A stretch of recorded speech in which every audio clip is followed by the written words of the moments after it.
नमस्कार। शास्त्रों के अनुसार ज्येष्ठ मास की शुक्ल पक्ष की एकादशी को निर्जला एकादशी कहा जाता है। निर्जला एकादशी व्रत सबसे कठिन व्रत माना जाता है। इस व्रत में भोजन और पानी दोनों का ही त्याग करना होता है। निर्जला यानी जैसा कि नाम से ही स्पष्ट है कि इस दिन जल ग्रहण न करके जल का संग्रहण किया जाता है और जल बचाने की ये हमारी परंपरा सदियों पुरानी है। इस व्रत को महाभारत काल में पांडु पुत्र भीम ने किया था, इसलिए इसे भीम एकादशी के नाम से भी जाना जाता है। वैसे तो एक वर्ष में 24 एकादशी पड़ती है, लेकिन इन 24 एकादशियों में निर्जला एकादशी सबसे अधिक महत्वपूर्ण मानी जाती है। पौराणिक शास्त्रों में निर्जला एकादशी व्रत का बहुत अधिक महत्व बताया गया है। मान्यतानुसार इस दिन व्रत रखने से सभी तीर्थ स्थानों पर स्नान करने के बराबर पुण्य प्राप्त होता है। इस व्रत की सबसे खास बात यह है कि साल भर में आने वाली सभी एकादशियों का फल केवल इस व्रत को रखने से मिल जाता है। शास्त्रों के अनुसार यदि इस दिन पूरे विधि विधान से भगवान श्री विष्णु की पूजा की जाए तो चल अचल संपत्ति, यश, वैभव, धन धान्य, कीर्ति, सफलता और सभी सांसारिक खुशियों की प्राप्ति भी होती है।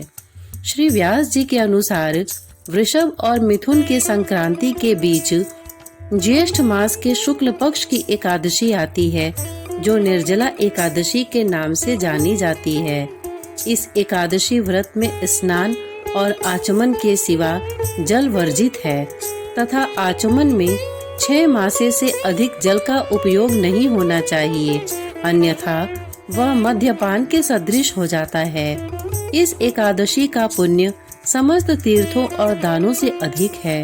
अतः केवल निर्जला एकादशी के एक दिन मनुष्य निर्जल रहने से पापों से मुक्त हो जाता है।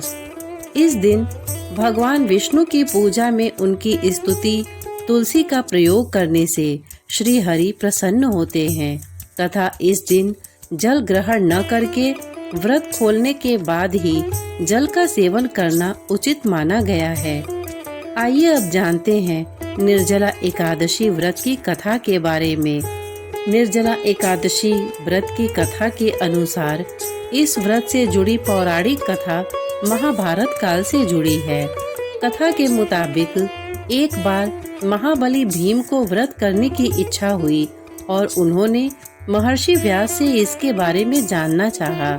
उन्होंने अपनी परेशानी उन्हें बताते हुए कहा कि उनकी माता, भाई और पत्नी सभी एकादशी के दिन व्रत करते हैं, लेकिन भूख बर्दाश्त नहीं होने के कारण उन्हें व्रत करने में परेशानी होती है। इस पर महर्षि व्यास ने भीम से ज्येष्ठ मास की निर्जला एकादशी व्रत को शुभ बताते हुए यह व्रत करने को कहा। उन्होंने कहा कि इस व्रत में आचमन में जल ग्रहण किया जा सकता है, लेकिन अन्न से परहेज किया जाता है। इसके बाद भीम ने मजबूत इच्छा शक्ति के साथ यह व्रत कर पापों से मुक्ति पाई। निर्जला एकादशी के दिन सिंदूर के ये उपाय करें। मान्यता है कि इस दिन कुछ खास उपाय करने से वैवाहिक जीवन का तनाव दूर होता है और पति के साथ रिश्ता लंबा और प्यार भरा बना रहता है। साथ ही शादी कभी टूटती नहीं है। निर्जला एकादशी के दिन व्रत करने से अखंड सौभाग्य की प्राप्ति होती है। यह भी माना जाता है कि इस दिन कुछ उपायों को करने से शादीशुदा जिंदगी से जुड़ी समस्याएं दूर होती हैं। मान्यता है कि इस दिन सिंदूर से जुड़े उपाय करने से विवाह कभी टूटता नहीं है और पति के साथ रिश्ता मजबूत होता है। आइए जानते हैं इन उपायों के बारे में। वैवाहिक जीवन की अशांति दूर करने के लिए निर्जला एकादशी के दिन पति के हाथों से सिंदूर लगवाएं, फिर मांग के सिंदूर से ही पति को टीका करें। निर्जला एकादशी से शुरू करके ऐसा रोज करें, इससे वैवाहिक जीवन की खोई शांति लौट आएगी। पति की तरक्की के लिए पीले रंग के कपड़े पर सिंदूर से ओम लिखें। पति के पर्स में उस कपड़े की तह करके रख दें। इससे पति की तरक्की होगी, उन्हें सफलता मिलेगी। पति के साथ रिश्ता मजबूत करने के लिए एक अक्षी नारियल लेकर उस पर सिंदूर लगाएं। फिर लाल कपड़े में सिंदूर लगा नारियल लपेटें। उस नारियल को पति के साथ अपने इष्ट देव को चढ़ाएं। इससे पति के साथ रिश्ता मजबूत होगा, पति का प्यार मिलेगा। पति पत्नी के बीच झगड़े रोकने के लिए सोते समय पति के तकिए के नीचे एक पुड़िया में सिंदूर रखें। सिंदूर को अगले दिन माँ लक्ष्मी और भगवान विष्णु को चढ़ाएं। इससे लड़ाई झगड़े दूर होंगे और आपसी प्यार बढ़ेगा। साथ ही संतान प्राप्ति के योग भी बनेंगे। निर्जला एकादशी के दिन यह उपाय सुबह सुबह करने हैं। इसके अलावा आप रात को भी कर सकते हैं। यह 2 समय ही इसलिए क्योंकि सिंदूर के उपाय गुप्त रखने हैं। निर्जला एकादशी के दिन इन उपायों के बारे में किसी को भी नहीं बताना है। तुलसी उपाय। इस दिन करें तुलसी के विशेष उपाय, होगा धन लाभ। हिंदू धर्म में निर्जला एकादशी का विशेष महत्व है। यदि आप इस दिन तुलसी के पौधे के विशेष उपाय अपनाएंगी तो भगवान विष्णु की विशेष कृपा दृष्टि प्राप्त हो सकती है। इस दिन यदि आप उपवास करने के साथ तुलसी के पौधे के कुछ उपाय करेंगी तो आपके जीवन में खुशहाली बनी रहेगी और धन लाभ मिलेगा। भोग में चढ़ाएं तुलसी की पत्तियां। यदि आप निर्जला एकादशी के दिन भगवान विष्णु को पंजीरी और चरणामृत का भोग लगाती हैं और उसमें तुलसी के कुछ पत्ते डालती हैं तो आपके जीवन में सदैव खुशहाली बनी रहेगी और भगवान विष्णु की विशेष कृपा प्राप्त होगी। यदि आप इस दिन एकादशी की कथा का पाठ करने के बाद प्रसाद समस्त परिवार में वितरित करती हैं तो आपके लिए विशेष रूप से फलदायी होगा। वैसे मान्यता है कि भगवान विष्णु को जब भी भोग लगाएं उसमें तुलसी दल अवश्य मिलाएं। तुलसी जी को भगवान विष्णु की प्रिया माना जाता है, इसलिए उन्हें भोग में शामिल करना अत्यंत लाभकारी माना जाता है। तुलसी की करें पूजा। यदि आप निर्जला एकादशी के दिन भगवान विष्णु समेत तुलसी की पूजा करती हैं तो आपके लिए विशेष रूप से फलदायी होगा। इस दिन आपको तुलसी माता का पूर्ण श्रृंगार करके पूजन करना चाहिए और उनकी आरती करनी चाहिए। इससे आपको समस्त पापों से मुक्ति मिल सकती है और बिगड़े काम बन सकते हैं।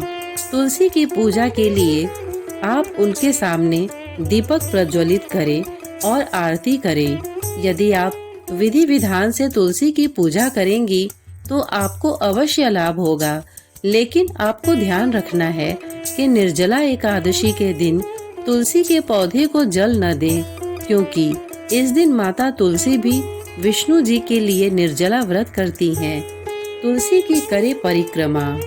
यदि आप निर्जला एकादशी के दिन तुलसी की 7 या 11 परिक्रमा करती हैं तो आपके लिए फलदायी होगा। इस दिन माता तुलसी की पूजा के बाद उनकी आरती करें और परिक्रमा करें, जिससे आपकी मनोकामनाएं पूर्ण हो सकती हैं। इस दिन माता तुलसी की परिक्रमा करते हुए उनके मंत्रों का जाप भी करें। ध्यान रखें, तुलसी की परिक्रमा हमेशा सही दिशा में ही करनी चाहिए। तुलसी के पौधे की उल्टी दिशा में परिक्रमा करना आपके लिए शुभ नहीं है। तुलसी को लाल चुनरी चढ़ाएं।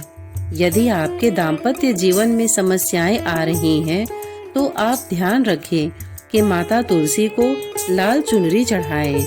लाल चुनरी को सौभाग्य का प्रतीक माना जाता है, इसलिए इसे तुलसी में चढ़ाने से भगवान विष्णु और माता लक्ष्मी की कृपा आपके ऊपर सदैव बनी रहती है, जो आपके दाम्पत्य जीवन के लिए शुभ माना जाता है।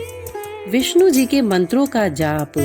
निर्जला एकादशी के दिन प्रातः जल्दी उठकर स्नान के बाद भगवान विष्णु के मंत्र ओम नमो भगवते वासुदेवाय नमः मंत्र का जाप करें। इस मंत्र का जाप करते हुए यदि आप माता तुलसी की पूजा करती हैं तो खुशहाली सदैव बनी रहती है। इस दिन आप विष्णु जी को भोग लगाने के साथ तुलसी के पौधे में भी भोग अर्पित करें, जिससे आपकी मनोकामनाओं की पूर्ति होगी। तुलसी के पास रखें शालिग्राम। ज्योतिष शास्त्र के अनुसार तुलसी के पौधे के पास या तुलसी के पौधे के साथ शालिग्राम जी अवश्य रखने चाहिए। शालिग्राम जी तुलसी माता के पति हैं, ऐसे में दोनों को साथ में रखना चाहिए। निर्जला एकादशी के दिन करें ये उपाय, पितृदोष से मिलेगा छुटकारा। निर्जला एकादशी के दिन यदि कुछ उपाय अपनाए जाएं, तो व्यक्ति को पितृदोष से मुक्ति मिलती है और घर में सुख समृद्धि आती है।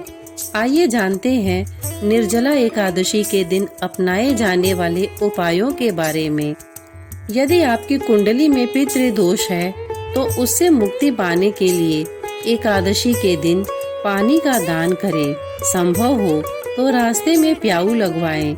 निर्जला एकादशी के दिन पानी, शरबत, पीले वस्त्र, फल और चप्पल का दान करना चाहिए। निर्जला एकादशी के दिन तुलसी के पौधे में घी का दीपक जलाएं और 11 बार तुलसी की परिक्रमा करने से घर में सुख समृद्धि आती है। निर्जला एकादशी के दिन यदि व्रत कर रहे हैं तो पूरे विधि विधान के साथ भगवान विष्णु का पूजन करें। जल दान करने का मंत्र।